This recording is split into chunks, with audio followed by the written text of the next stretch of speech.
नमस्कार।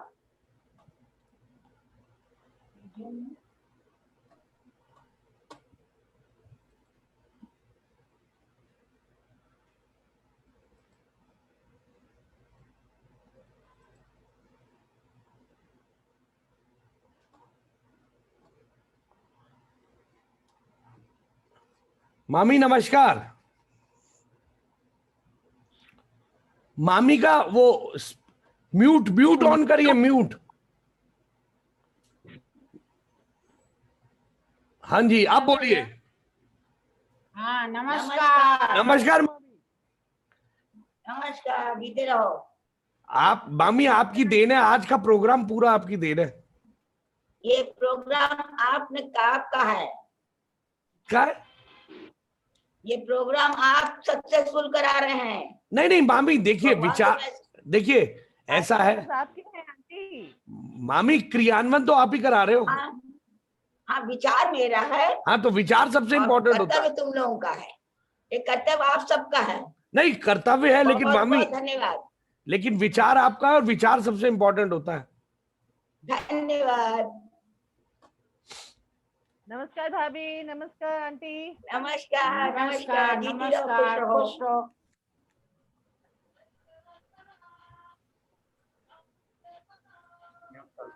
मैं कॉपी लेके बैठी हूँ 5 लिखने के लिए। अरे वाह सुमित, मैं भी लेके बैठी हूँ। Thank you. शांति जी नमस्कार।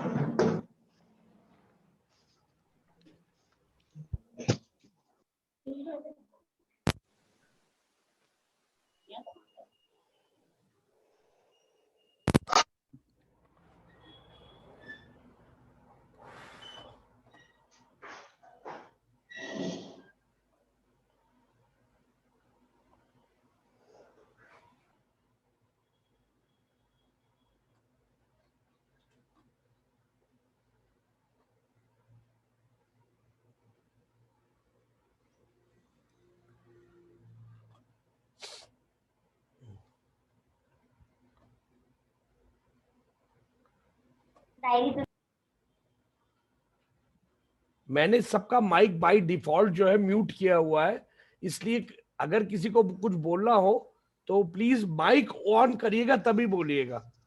वो सबका म्यूट। नमस्कार सबको। भाभी नमस्कार। तबीयत आपकी ठीक है? हाँ जी बिल्कुल। नहीं नहीं, ऐसा चेहरा बता रहा है कि आप जरा डल डल हो रही है अपीयरेंस। हाँ थोड़ा सा जुकाम वुकाम है ना, उसकी वजह से।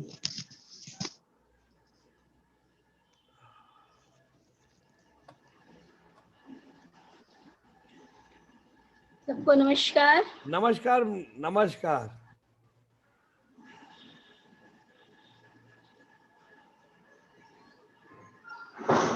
शिवानी भाभी, नमस्कार। माइक माइक माइक ऑन करिए। आपकी तबीयत कैसी है शांति जी? ठीक है,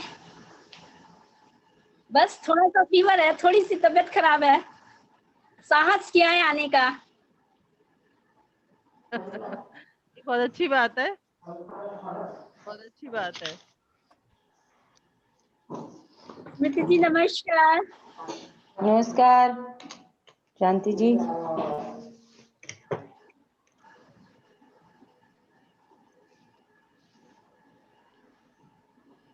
हेलो स्मृति। नमस्कार बेटे। नमस्कार नमस्कार आंटी, नमस्कार।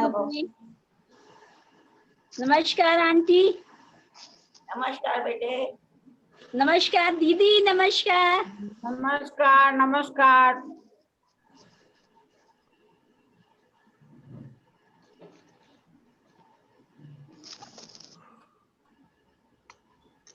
बंद कर दो।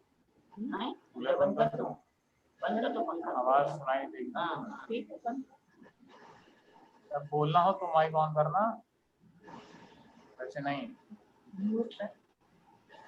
नहीं, बाय डिफॉल्ट मैंने सबको म्यूट किया हुआ है, इसीलिए आप सब एक बार अपना माइक ऑन करेंगे तभी वो बोला जाएगा, नहीं तो वो बाय डिफॉल्ट ऑफ ही रहेगा।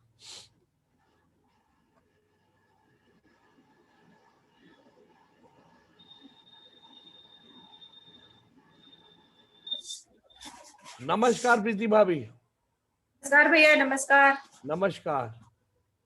आज आप भी नमस्कार। वक्तव्य देने वाली है? हाँ हाँ हाँ। अरे बिल्कुल, अच्छी बात है।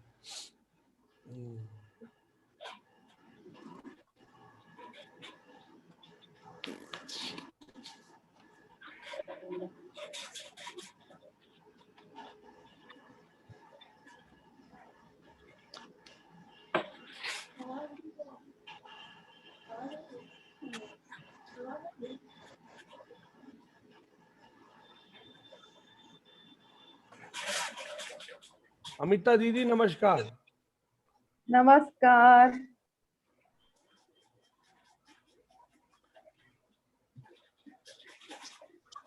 I hope I'm not late. Not know, आप विद इन टाइम है। मैं 10 मिनट का इंतजार कर रहा हूँ कि मैक्सिमम लोग आ जाए, तब मैं स्टार्ट कर दूं। बिल्कुल बिल्कुल बिल्कुल। क्योंकि काफी लोग आज बहुत पंक्चुअलिटी है भाई, नो डाउट, बहुत अच्छा लगा।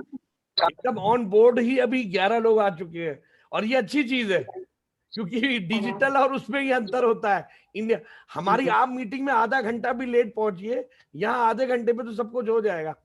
भाभी नमस्कार। अमिता जी नमस्कार। नमस्कार विदा।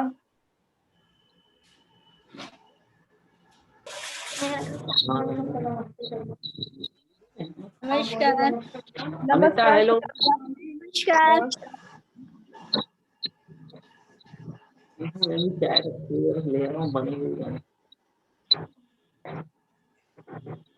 नमस्कार। नमस्कार ज्योत्सना मासी, मासी। नमस्कार सबको, नमस्कार। नमस्कार। खुश रहिए। शिवानी भाभी, अगर आप कहें तो हम स्टार्ट करें कि अभी 5 मिनट और देख लें, क्योंकि स्पीकर्स हमारे पास है और काफी लोग स्पीकर्स में भी काफी लोग इस वक्त है मौजूद, तो स्टार्ट करा जाए, धीरे धीरे जुड़ते जाएंगे कि 5 मिनट और देख लूं, जैसा आप कहिए। 7 स्पीकर्स तो हैं। स्टार्ट भी कर सकते हैं, 5 मिनट वेट भी कर सकते हैं, जैसा वाह वाह कहिए। वाह वाह, क्या डिप्लोमेटिक आंसर है। ठीक है, मैं 5 मिनट वेट और कर लेता हूँ। जी जरूर जरूर।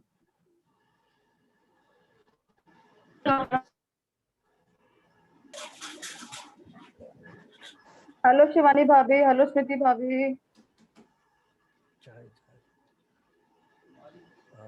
हेलो अमिता, क्या हाल? बस सब बढ़िया। बहुत बढ़िया। ऑन करें। देखो चेहरा भी तुम्हारा चेहरा ऑन है और कैमरा और बोलने को ऑफ कर देती हूँ, बोलने को।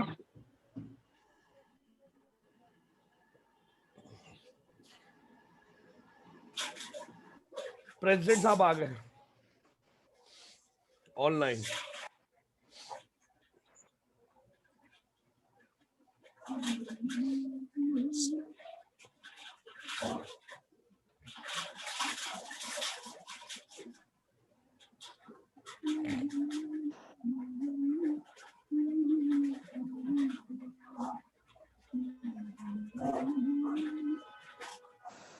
हेलो प्रीति भाभी।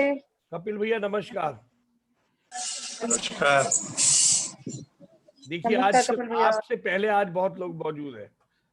आज थोड़ा लेट हो गए। नहीं थोड़ा नहीं, भैया आपने पंक्चुअलिटी की बात सबसे पहले आप ही नहीं शुरू की थी, और नो डाउट नहीं, आज अंतर आ रहा है लोगों में, हम सब में।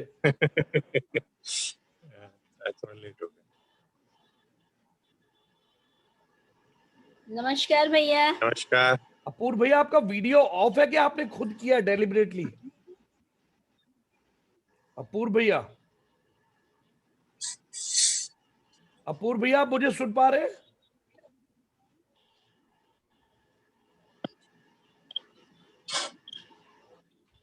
अतुल भैया मेरी आवाज आ रही है? हाँ जी बिल्कुल आ रही है।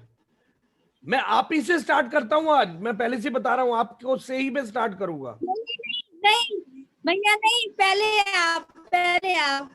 अरे मैं तो सबसे लास्ट में बोलूंगा पहले ना। आप।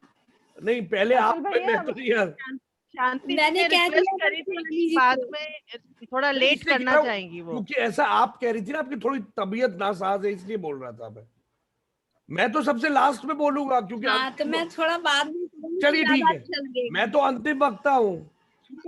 भैया मैं आपके बाद में करूंगी तो पापा ज्यादा अच्छा रहेगा। अच्छा पापा तो नहीं आपके पापा पापा तो है लेकिन मैंने कहा अगर कोई पहले है तो मैं पापा तो तैयार है उनके लिए प्रॉब्लम नहीं है। शांति जी, मेरी लिस्ट में सबसे पहले मैंने आप ही का नाम लगाया हुआ है। अगर पेपर में निकलेगा तो आप ही सबसे पहले आएंगी। अब आप बाद में बोलेंगी। थोड़ी सी बीमार। चलिए नमस्कार चलिए। भैया। खैर कोई नहीं, बात नहीं, नहीं। अंकल बोलेंगे ना तो थोड़ा मेरा आत्मविश्वास बढ़ जाएगा। नमस्कार भैया। नमस्कार नमस्कार। क्या बात है आपका भैया आज बहुत अच्छा ऑडियो और वीडियो दोनों बहुत अच्छा है नजर ना लगे। अरे नहीं नहीं नजर नहीं लगेगी। एयरटेल का 100 Mbps का कनेक्शन लगा है। कपिल भैया बधाई हो।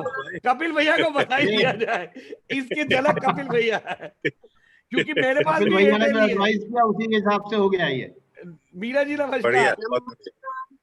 नहीं मेरे पास भी एयरटेल नमस्कार।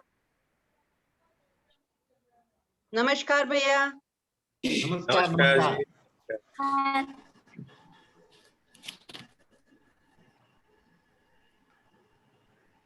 राइट नाउ इट इज 5:07 में 5:10 पे स्टार्ट कर दूंगा भैया क्योंकि बहुत लोग ऑलरेडी 14 लोग आर ऑन बोर्ड इस वक्त है तो मैं हार्डली 3 मिनट और वेट करता हूं और मैं 5:10 पे एग्जैक्टली स्टार्ट कर दूंगा। बिल्कुल ठीक। स्पीकर्स हमारे पास ऑलरेडी मौजूद है तो फिर हमें वेट नहीं करना चाहिए मेरा मानना है क्योंकि उधर भी डिले होगा। आप चाहें तो अभी शुरू कर दें। है भैया आप चाहें तो अभी तुरंत शुरू कर दें। क्यों 5-10 तक रुकना? लोग आएंगे ज्वाइन करते रहेंगे। नहीं एग्रीड एग्रीड एग्रीड आपके ऑफिशियल परमिशन की जरूरत थी बस यही बात है। अरे कपिल भाई ने पिछली बार इस बात की शिकायत की थी कि लेट हुआ जबकि हम लोग 5-10 मिनट ही लेट हुए थे तो इस बार हमें प्रयास करके ऑन दी डॉट शुरू करना चाहिए। नहीं एग्जैक्टली चलिए नहीं तो फिर तो सबसे पहले धन्यवाद 3 लोगों को दीजिए। आप अपनी वाइस सबसे पहले तो मालती मामी को दीजिए वो बिल्कुल राइट। सबसे पहला वो शिवानी भाभी और स्मृति भाभी ये बिल्कुल ऑन डॉट टाइम पर आए हैं। उसके बाद हम सब लोग तो आते ही रहे हम तो आराम पसंद लोग हैं। चलिए नमस्कार। कश्मीरी समाज में आज का जो वेबिनार का टॉपिक है वो बहुत ही महत्वपूर्ण है। वो है paradigm shift in education due to कोविड-19। तो इस पर आज हमारे काफी वक्तागण जो है इस पे अपने विचार व्यक्त करेंगे।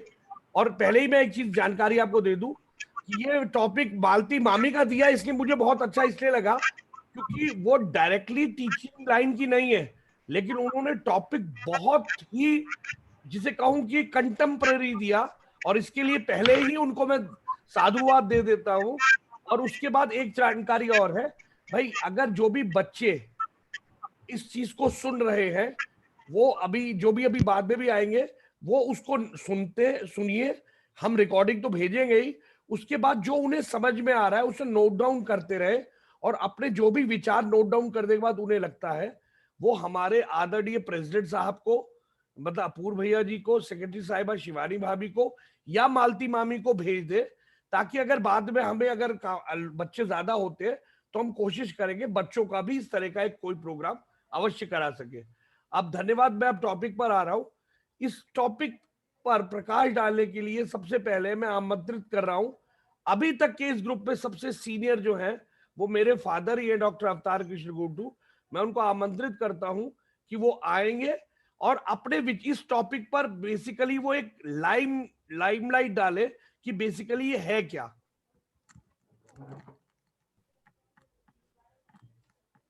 क्या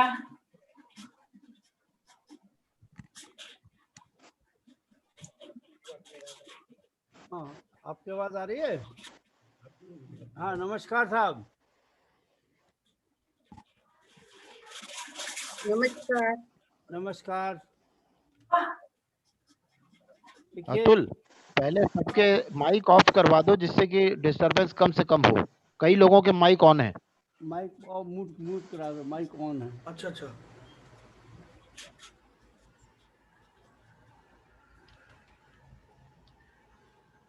चलिए आप बोलिए। सिर्फ जो स्पीकर हो वही नमस्कार उसी का साहब। माइक ऑन हो, बाकी ऑफ नहीं। सबसे पहले आज गांधी और शास्त्री जी का जन्मदिन है और 2/10/2020 का एक मूलांक बनता है 7, जो भारतीय संदर्भ में बहुत ही महत्वपूर्ण है। हमारे यहाँ 7 जातियां हैं, 7 पर्वत हैं, 7 नारियां हैं, 7 पतिव्रताएं हैं, 7 ग्रह हैं, 7 समुद्र हैं, 7 पाताल हैं, 7 उप महाद्वीप हैं, आदि आदि। ये हमारा रिकॉर्ड है। जहाँ तक बात करना है इस कोविड-19 की, इसका ये शुरुआत तो करीब दिसंबर जनवरी से हो गया था और हमारे हिंदुस्तान में भी केरल में ऐसा माना जाता है एक व्यक्ति आया था जनवरी में, जिसकी ट्रेवल हिस्ट्री में सऊदी अरेबिया था। लेकिन यहाँ ज़्यादा फैलने का शुरुआत दिल्ली में तबलीगी जमात की मीटिंग से हुई, जो 31 मार्च को हुई थी और बहुत जल्दी ये बढ़ गया। रोकथाम के लिए 22 मार्च को 14 घंटे का ऐच्छिक कर्फ्यू लगाया गया। फिर 24 मार्च से कई हिस्सों में लॉकडाउन की परंपरा शुरू हुई, जो अभी तक चल रही है। अभी तक इसका कोई विकल्प है ही नहीं। जनजीवन, व्यापार, शिक्षा सभी बुरी तरह प्रभावित हो गया है। इसी बीच में मैं काले की शिक्षा नीति के तोड़ के रूप में भारत सरकार ने 29 जुलाई 2020 को नई शिक्षा नीति पर मोहर लगाई, जिसमें स्वतंत्र स्वाभाविक चिंतन पर जोर दिया गया, जो मातृभाषा में शिक्षा से संभव हो सकता है। अनावश्यक रटंत और परीक्षा भय से मुक्ति पर भी ध्यान दिया गया। लॉकडाउन, इसका अभी तक कोई विकल्प नहीं है।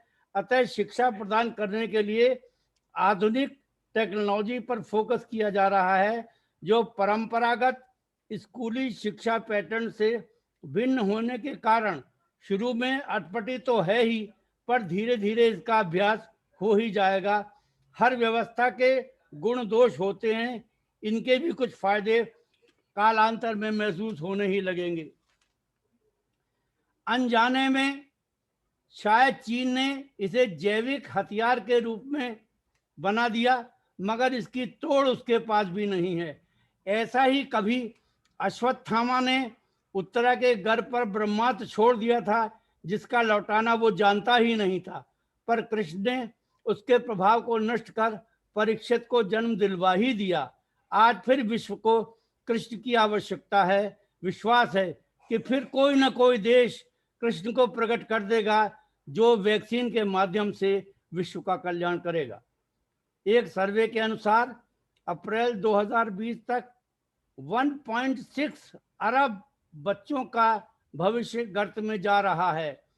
अर्थव्यवस्था तो चरमरा ही गई है। सेवा चिल्ड्रन संस्था के सीईओ इंगोर एंगिश ने कहा है कि लगभग 10 करोड़ बच्चे गरीबी में धकेल जाएंगे, बच्चों की पढ़ाई छूट जाएगी, नौकरियां चली जाएंगी, लड़कियां बोझ बन जाएंगी, जिसके कारण उनका विवाह भी जल्दी ही करा दिया जाया करेगा।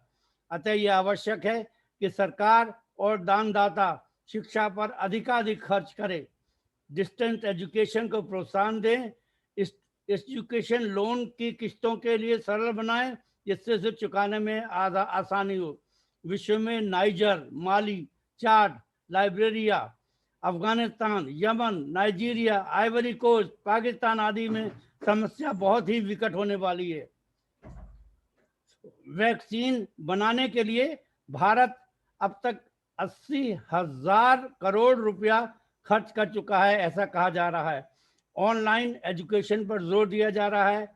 बायजू भारत की एक बड़ी एजुकेशन स्टार्टअप संस्थान है, जिसका 40 मिलियन के करीब लोग उपयोग कर रहे हैं। 3 मिलियन लोग तो इसमें सालाना $150 से $200 तक भुगतान भी करते हैं। Interactive video lessons, live classes, online education पर जोर है। अन एकेडमी, वेदांतु, टॉपर आदि जैसे प्रोग्राम बच्चों को ऑनलाइन शिक्षा दे रहे हैं। गूगल KPMG की 2017 की रिपोर्ट के अनुसार भारत का ऑनलाइन बाजार 2021 तक $2 बिलियन तक पहुंच जाएगा। इस नई शिक्षा व्यवस्था में परीक्षा पर जोर कम होगा, रटने की प्रवृत्ति कम होगी, स्वतंत्र चिंतन होगा। मात्र परीक्षा के लिए रटना और फिर भूल जाना नहीं संभव रह जाएगा। इंटरैक्शन पर अधिक आकर्षण होगा। ई लर्निंग मॉड्यूल से परंपरागत सिस्टम बदलेगा। Massive open online course MOOC बनने से ग्लोबल ऑनलाइन शिक्षा भारत में संभव हो पाएगी। ग्रामीण इलाकों में भी शिक्षा सबको मिल जाएगी। बस जरूरत इस बात की है कि बिजली और इंटरनेट की सुविधा गांवों में बहुत बढ़ानी होगी। वर्क फ्रॉम होम की कल्चर डेवलप होगी। जूम जैसे एप्लीकेशंस की इफेक्टिवनेस भी बढ़ानी होगी। नॉर्थ कैप यूनिवर्सिटी द्वारा आयोजित 30 सितंबर की वेबिनार में कहा गया है कि कोविड-19 ब्लेसिंग इन डिस्गाइज भी हो सकता है यदि हम डिजिटल एजुकेशन सिस्टम को ठीक ठीक उपयोग कर सकें। एक सर्वे के अनुसार 148 बिलियन अधिक खर्च करने पड़ेंगे शिक्षा के ऊपर, तब ये न सिर्फ पटरी पर लौटेगी वरन दौड़ने भी लगेगी।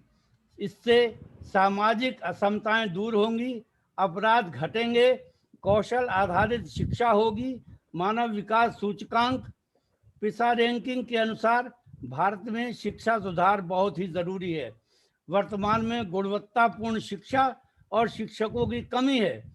एक सर्वे के अनुसार महिला साक्षरता केवल 65.5% ही है, जबकि कुल साक्षरता 74.04% है।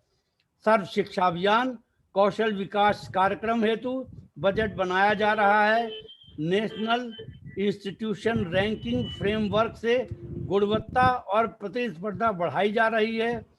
स्वयं पोर्टल शुरू किया जा रहा है। इम्प्रिंट 1 और 2 से शोध को बढ़ावा मिलेगा, नवाचार होगा।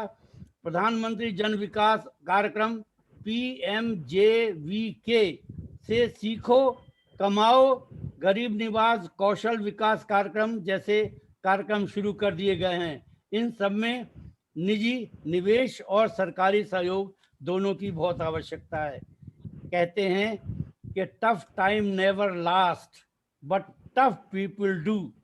ये मनुष्य का कृत अपनी आपदा है जिसे हमने ही बनाया है, जिसको बुद्धिमत्ता, एकता और दृढ़ता से सामना करना ही होगा। इसके साथ जीना सीखना ही होगा।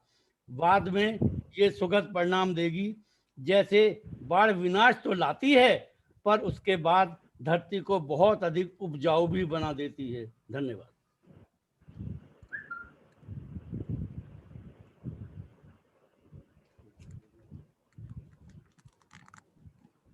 धन्यवाद पापा।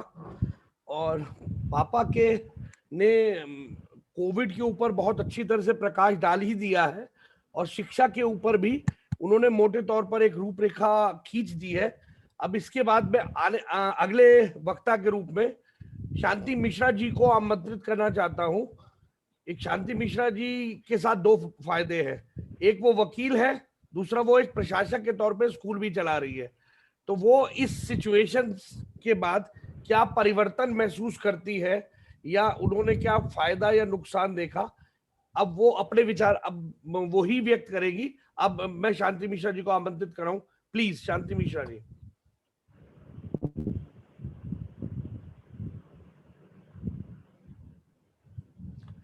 शांति मिश्रा जी माइक ऑन कर लीजिए। शांति मिश्रा जी माइक ऑन करिए प्लीज। माइक ऑन कर लीजिए। माइक डिफॉल्ट में मैंने सबके ऑफ किए हुए हैं, प्लीज।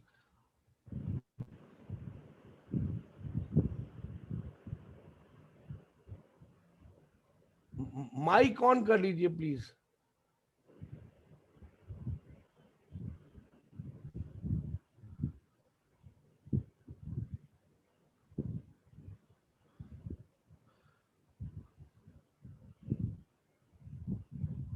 हेलो, हाँ जी प्लीज। हाँ बिल्कुल, आवाज आ रही है। हाँ जी आप बोलिए प्लीज। मैं ठीक है भैया। हाँ, मैं शांति मिश्रा। आज की चर्चा जो विषय है ऑनलाइन शिक्षा की सकारात्मक एवं नकारात्मक पहलू के परिप्रेक्ष्य में उपस्थित हुई हूँ तथा इस चर्चा में उपस्थित समस्त सम्मिलित वक्ताओं एवं सम्मानित श्रोताओं को मेरा स्नेह भरा नमन। आवाज आ रही भैया? हाँ जी प्लीज, आ रही है भैया, आवाज आ रही है? आ रही है। मैं मालतीय भगत संस्थान के अंतर्गत वीणापान विद्यालय में करीब 25 वर्षों से अध्यापन का कार्य कर रही हूँ। अब इसी चर्चा में ऑनलाइन शिक्षा के सकारात्मक एवं नकारात्मक पहलू पर कुछ प्रकाश डालना चाहती हूँ। भारत में तालाबंदी के दौरान हर रोज ऑनलाइन कक्षाओं में भाग लेना छात्रों के लिए सामान्य बन गया है। चूंकि कोरोना वायरस के प्रसार को रोकने के लिए स्कूलों को बंद कर दिया गया था, अब ऑनलाइन शिक्षा में छात्रों के जीवन में केंद्र ने चरण ले लिया है। ऑनलाइन कक्षाओं में छात्रों को पहले से ही कहीं ज्यादा लॉकडाउन के दौरान सरकार ने मदद भी किया है। ऑनलाइन कक्षाओं में कम शारीरिक गतिविधि और अधिक मानसिक गतिविधि देखने को मिल रही है, जो छात्रों को अधिक शैक्षिक वातावरण की ओर उन्मुख कर रही है। ऑनलाइन शिक्षा का एक और सकारात्मक प्रभाव यह है कि छात्र अधिक तकनीकी प्रेमी बनते जा रहे हैं। Computer, smartphone, mobile phone, radio और टेलीविजन के बारे में उनका ज्ञान ज्यादा से ज्यादा बढ़ रहा है। ऑनलाइन कक्षा प्रणाली में छात्रों को एक मंच पर सभी प्रासंगिक जानकारियां उपलब्ध हो रही हैं और वे जानकारियों को एक दूसरे में साझा कर रहे हैं। शिक्षक आसानी से इंटरनेट पर सभी उपयोगी जानकारी साझा कर सकते हैं। यह स्कूल शिक्षक व छात्रों के बीच बातचीत की प्रक्रिया को आसान बनाता है। ये तो हमारे सकारात्मक पहलू हैं। ऑनलाइन शिक्षा अक्सर अधिक सस्ती भी होती है। जैसा कि सभी जानते हैं, कॉलेज जाने का खर्च एक सबसे बड़ा कारण है जो छात्रों को दाखिला लेने से रोकता है, जिसमें गरीब बच्चे अच्छे विद्यालयों में शिक्षा नहीं ग्रहण कर पाते। किंतु क्या आप जानते हैं कि वर्चुअल मोड में शिक्षा का अचानक बदलाव कई चुनौतियों का सामना कर रहा है। 21 अप्रैल को जारी रिपोर्ट में संयुक्त राष्ट्र शैक्षिक, वैज्ञानिक, सांस्कृतिक संगठन यूनेस्को ने ऑनलाइन बदलाव के बारे में एक और चिंता पर प्रकाश डाला है। एक वैश्विक परिप्रेक्ष्य देते हुए यूनेस्को ने कहा है, कुल शिक्षार्थियों में से आधे मिलियन छात्र कोविड-19 महामारी के द्वारा कक्षा से बाहर रखे गए हैं, क्योंकि उनके पास वो आधुनिक उपकरण नहीं है जिनके अभाव में वो शिक्षा नहीं ले पा रहे हैं। जिनके पास घरेलू कंप्यूटर नहीं है, मोबाइल नहीं है और उनके पास घर पर कोई इंटरनेट नहीं है, ऐसे समय में जब अधिकांश देशों में शैक्षिक निरंतरता सुनिश्चित करने के लिए डिजिटल आधारित दूरस्थ शिक्षा का उपयोग किया जाता है। हमारी जो फॉरेन कंट्री है उसमें ज्यादा से ज्यादा शिक्षा पे महत्व दिया जाता है, आधुनिक तकनीकी के द्वारा दिया जाता है, लेकिन हमारे देश में इन सब चीजों का अभाव, जैसा कि हम सब जानते हैं। अतः शिक्षकों छात्रों में डिजिटल कौशल की कमी आई है। शिक्षकों की आवश्यकता है कि वे अपने शिक्षण विधियों को साधन में ढाल सकें। भारत जैसे देश में जहां इंटरनेट की पहुंच काफी कम है, यहाँ नया शिक्षा मॉडल बुरी तरह विफल भी हो सकता है। इसीलिए इंटरनेट ई शिक्षा की सबसे बड़ी आज चुनौती बन गया है। नीति आयोग ने अपनी न्यू इंडिया रणनीति के रिपोर्ट में एक बड़ी अड़चन के रूप में इंटरनेट की गुणवत्ता विश्वसनीयता पर प्रकाश डाला है। यह भी बताया कि देश में 55,000 गांव बिना मोबाइल नेटवर्क कवरेज के हैं। अब आप ही समझ लीजिए कि जहां 55,000 गांव जहां पर नेटवर्क का अभाव है, उन गांवों के बच्चे हमारी कैसे ऑनलाइन शिक्षा ग्रहण कर सकते हैं? ये तो एक सरासर अन्याय ही हम कह सकते हैं कि हम उनको अच्छी शिक्षा दे सकते हैं।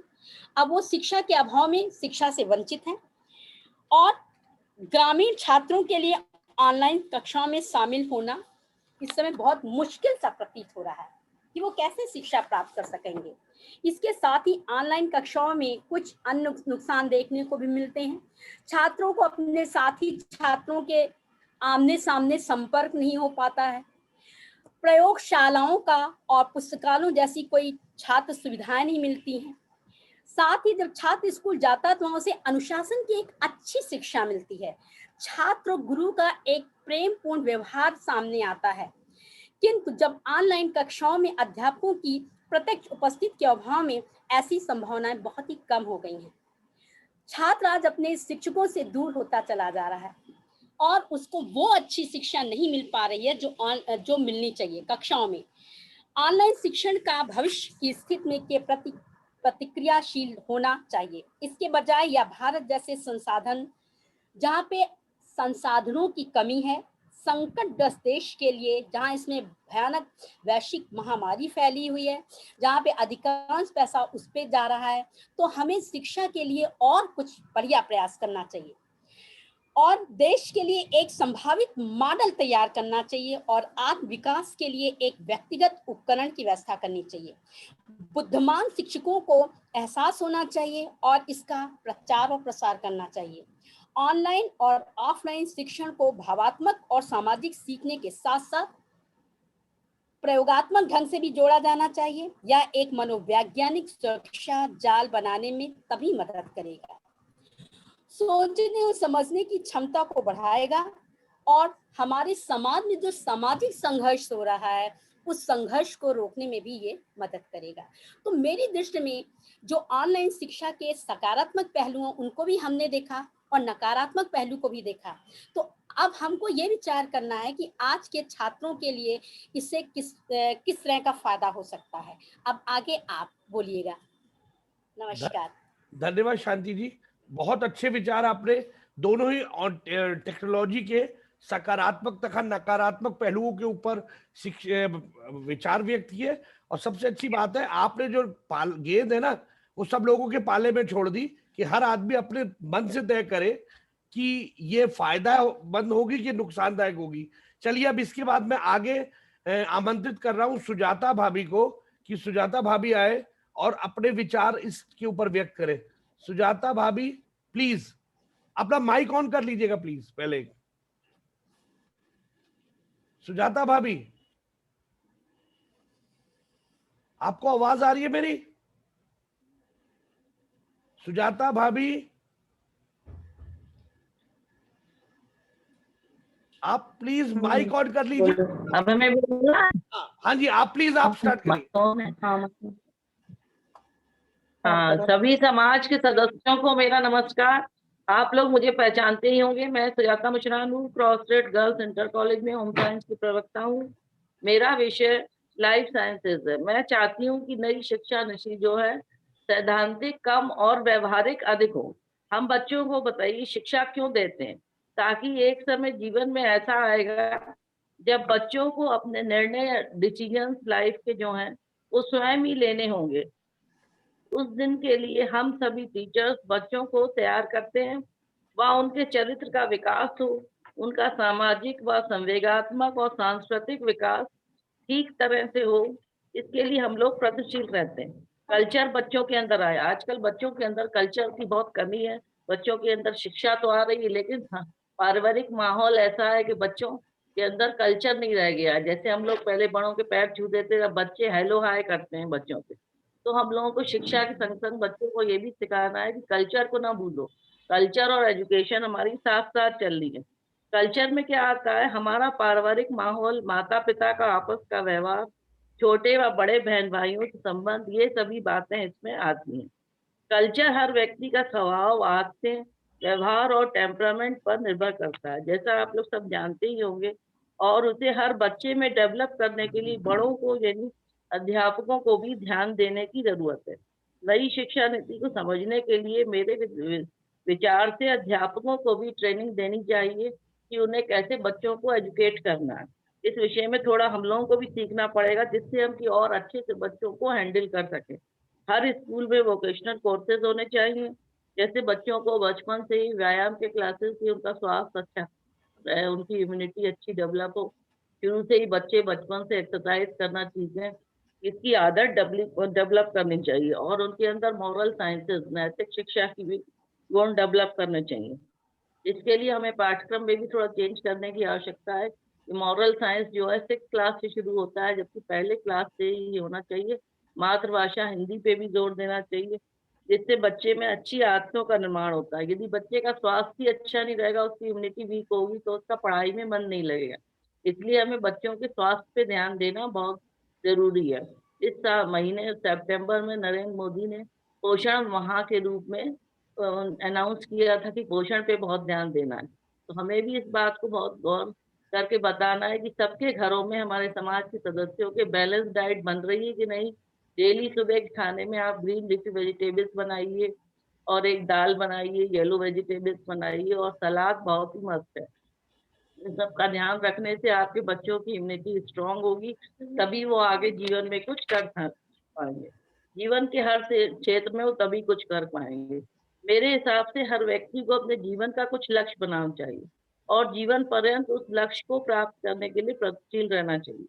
ये नहीं कि आप लाइफ में सेटल हो गए तो आगे आपको कुछ करना ही नहीं है। आपको हमेशा जिंदगी में आशावान होकर जीना आना चाहिए। उम्मीद पर दुनिया कायम है, निराशा होने पर जीवन में उल्लास और उमंग सब खत्म हो जाता है। बच्चों को बचपन से ही आशावान होने की शिक्षा देनी चाहिए। अगर नंबर कम भी आए तो हिम्मत नहीं हारिए, आप हिम्मत बना के रखिए, उसको मॉरल बढ़ा के रखना ही हम लोगों की ड्यूटी होती है, पेरेंट्स और टीचर्स की, कि बच्चों को हर चीज में मोटिवेट करें। जितना हम मोटिवेट करेंगे बच्चे आगे सीखने की कोशिश करेंगे। इस आशा की किरण को नई शिक्षा नीति के द्वारा 1986 के बाद इसको अब आगे बढ़ाया जा रहा है। सरकार ने अब इस पर प्रयास करने शुरू किए हैं। अब इसमें आगे बढ़ाने की जिम्मेदारी टीचर्स की है। इस नीति में अंतरिक्ष वैज्ञानिक के कस्तूरी रंजन की रिपोर्ट के अनुसार इसको आगे इस पे चिंतन मनन किया जाएगा। इस रिपोर्ट में आगे क्या डिटेल्स है इतना मुझे भी थोड़ा नॉलेज नहीं है, तो मैं इतना ही बता रही हूँ कि उस पे भी हेल्थ के बारे में ध्यान देना है कि बच्चे जितना स्वस्थ होंगे उनका उतना ही शारीरिक मानसिक स्वास्थ्य अच्छा होगा, तभी पढ़ाई में उनकी एकाग्रता आएगी या कंसंट्रेशन होगी।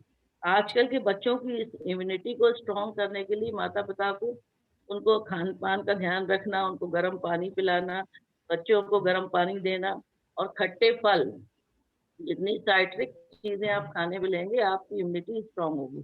खाने के बाद इसीलिए कहा जाता है कि एक फल जो भी मौसम का है वो जरूर लीजिए। इसको आप खाना डाइजेशन में भी हेल्प करेगा, आपकी इम्यूनिटी को भी स्ट्रांग करेगा और आपको नींद भी आपकी अच्छी आएगी, आपकी जनरल हेल्थ ठीक रहेगा। इन सब बातों का हमें ध्यान देना बहुत जरूरी होती है। विटामिन सी बच्चों के लिए बहुत जरूरी होता है। विटामिन सी किन किन चीजों, जितने भी खाने में आप लोग खट्टे फल सब्जियां खाते हैं सब विटामिन सी का रिसोर्स है।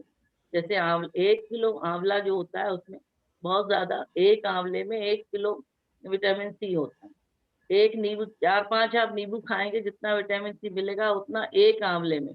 आंवला जो है बहुत रिच सोर्स होता है। कच्चे आंवले का रस इम्यूनिटी स्ट्रॉन्ग करता है। इसको आप पीजिए, गर्म पानी पीजिए, काढ़ा पीजिए। बच्चों को भी थोड़ा थोड़ा काढ़े की आदत डाली। बच्चों को काढ़ा कड़वा लगता है इसलिए वो पीना नहीं चाहते हैं। उसमें थोड़ा सा 1 चम्मच आधा चम्मच शहद डाल के आप पिलाइए। शहद भी इम्यूनिटी को स्ट्रॉन्ग करने में ओल्ड एज में, यंग एज में, हर एज में बहुत फायदा करता है। इन सब बातों को बहुत ध्यान देने की आवश्यकता है। और नई शिक्षा नीति में मैं ये कहना चाहूंगी वोकेशनल कोर्सेज अधिक होने चाहिए। बच्चे पढ़ लिए लिख लिए लेकिन आगे उनको कोई रोजगार ही नहीं मिल रहा है। बेरोजगारी की समस्या देश में बढ़ती जा रही है, जनसंख्या बढ़ती जा रही है। जनसंख्या को भी कंट्रोल करने के लिए सरकार नई शिक्षा नीति नियम बनाएगी, लेकिन मेन चीज जो है स्वास्थ्य ठीक होगा। जान है तो जहान है। जैसे हमारे मोदी जी जोर देते हैं कि आपकी जहान है तो आप दुनिया में सब चीज का सुख ले पाएंगे। आपके पास बहुत पैसा है लेकिन आपके स्वास्थ्य ही खराब है, हेल्थ वीक है। हेल्थ में आपकी शारीरिक और मानसिक दोनों स्वास्थ्य पे मैं ध्यान देना चाहूंगी कि आप लोग भी ध्यान दें। नहीं कि शारीरिक रूप से आप स्ट्रांग है, मानसिक रूप से भी आपको हिम्मत नहीं हारनी है। आपको हर चीज में अपना मॉरल बना के रखना है, आगे बढ़ते रहना है, समाज को भी आगे बनाना है, परिवार को भी आगे बनाना है और राष्ट्र को भी आगे बढ़ाना है। यही सब बातों के साथ मैं अपनी वाणी को विराम देना चाहूंगी। Thank you. नमस्कार और धन्यवाद सुजाता जी। इन्होंने बहुत ही अच्छा शिक्षा नीति के ऊपर बताने का प्रयास किया और थोड़ा टाइम हमारा भी 1 मिनट से कम का रह गया है, तो ये एक बार ब्रेक होगा और फिर हम ब्रेक के बाद दोबारा आएंगे और अमिता दीदी उसके बाद अपने विचार व्यक्त करेंगी। और अमिता दीदी मुझे लगता है शायद इंग्लिश में ज्यादा कंफर्टेबल है, तो हम सब लोग इंग्लिश में भी सुनने का प्रयास करेंगे। चिंता मत करिए, हमारा समाज बहुत ही इंटेलेक्चुअल समाज है, दोनों भाषाओं को बड़ी अच्छी तरह से समझता है। तो एक ब्रेक के बाद हम दोबारा मौजूद होते हैं और उसके बाद नेक्स्ट स्पीकर होगा अमिता दीदी।